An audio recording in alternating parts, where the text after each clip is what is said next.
Bonjour les enfants. Bonjour. Aujourd'hui, notre histoire s'appelle « Le ciel s'ouvre ».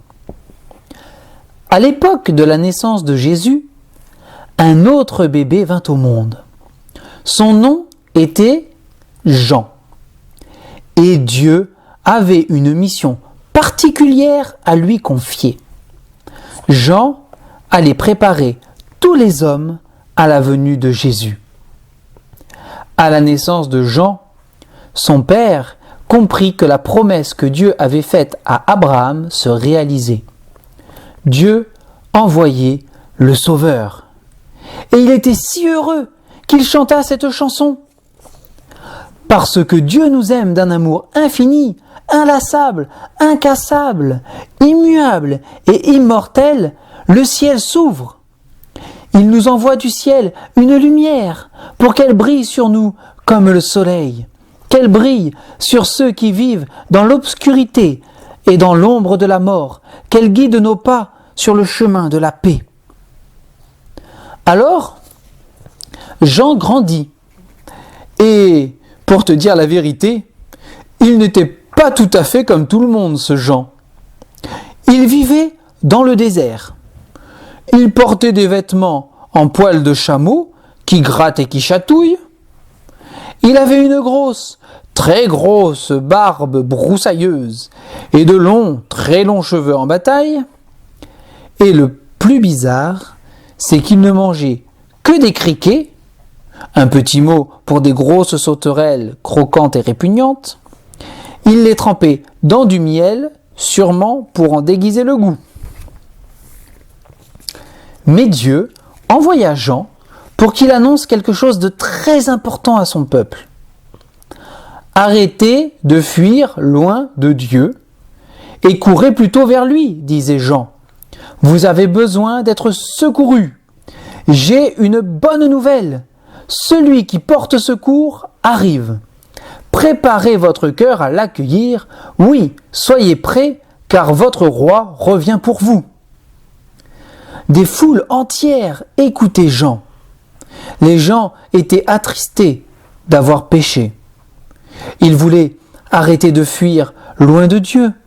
Ils voulaient de nouveau être secourus. Alors, Jean les baptisait, autrement dit, il les plongeait complètement dans l'eau et les en ressortait. Par ce geste, il montrait qu'il voulait suivre Dieu et commencer une nouvelle vie. Un jour, alors que Jean baptisait des personnes dans le Jourdain comme d'habitude, il releva la tête et vit un homme s'approcher de la rivière. Dieu murmura à Jean, « C'est lui !» Jean sentit son cœur bondir. Il attendait ce moment depuis toujours. « Regardez !» dit Jean, alors que Jésus s'enfonçait dans l'eau. Mais seul un murmure sortit de sa bouche. Impossible de prononcer plus que ces quelques mots. L'agneau de Dieu, son meilleur agneau, celui qui enlève les péchés du monde entier. « Veux-tu bien me baptiser aussi ?» demanda Jésus. « Moi ?» répondit Jean. « Mais non, ce n'est pas moi. Qui suis-je, moi, pour te baptiser ?» « C'est ce que Dieu veut que je fasse et que tu fasses, » dit Jésus. Alors Jean baptisa Jésus. Soudain, ce fut comme si quelqu'un avait tiré les rideaux dans une pièce sombre, comme si le ciel lui-même s'était ouvert. Une magnifique lumière transperça les nuages et illumina Jésus, le baignant de rayons dorés. Des perles d'eau, pareilles à de petits diamants, scintillèrent et étincelèrent dans ses cheveux. Une colombe blanche vint se poser doucement sur lui.